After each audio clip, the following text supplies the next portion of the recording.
Okay, so make this a day in history because I agree with something Bernie Sanders had to say. No, seriously, I do. Hey, everybody, I'm Chad Hasty, host of the Chad Hasty Show, which airs weekday mornings, 8:30 to 11 a.m. Central Time on News Talk 95.1 FM and 790 a.m. KFYO.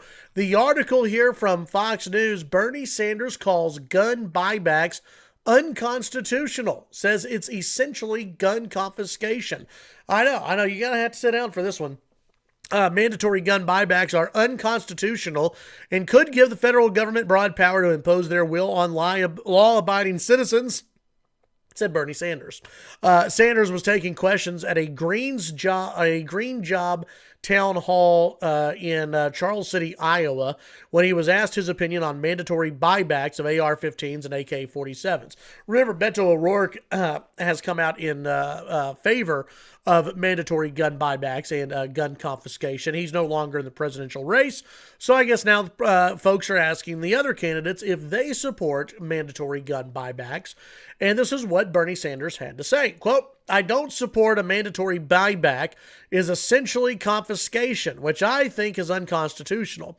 It means that I am going to walk into your house and take something, whether you like it or not. I don't think that stands up to constitutional scrutiny." Sanders shared his gun control plan, which included taking an adversarial stance against the National Rifle Association, increasing background checks, and banning the sale of so-called assault weapons. Now, I don't agree with that, but I do agree with what Bernie Sanders had to say about mandatory gun buybacks. It is gun confiscation. It is unconstitutional, and it's absolutely wrong. Oh, and by the way, it places law enforcement in a very dangerous position where they're going to have to go into people's homes and take guns away. That hasn't always ended well in the past. And by the way, most law-abiding citizens, I don't think most law-abiding citizens would actually turn in their guns. I think quite a few would, but I think law-abiding citizens would most likely lose those guns somewhere, a boating accident maybe, that they were taken by the gun ferry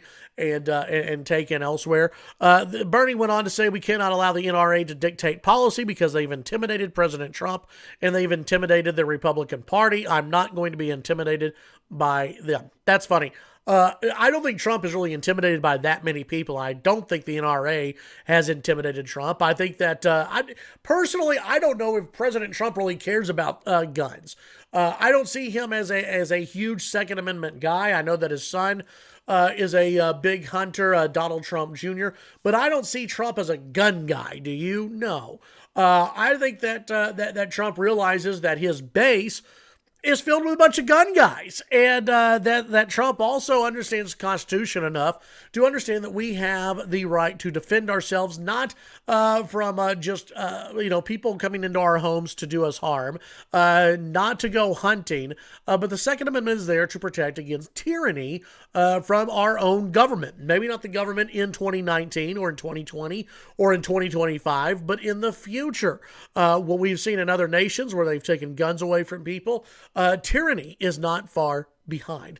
So I got to give credit where credit is due. I don't often give Bernie Sanders a lot of credit here on this channel, but I will give him some credit. Bernie Sanders, kudos to you for recognizing that a mandatory gun buyback program is confiscation, something that Beto O'Rourke did not recognize. And kudos for you to stand up and say, no, that's even too far for Bernie Sanders. And folks, if you're going further than Bernie Sanders on an issue, guess what?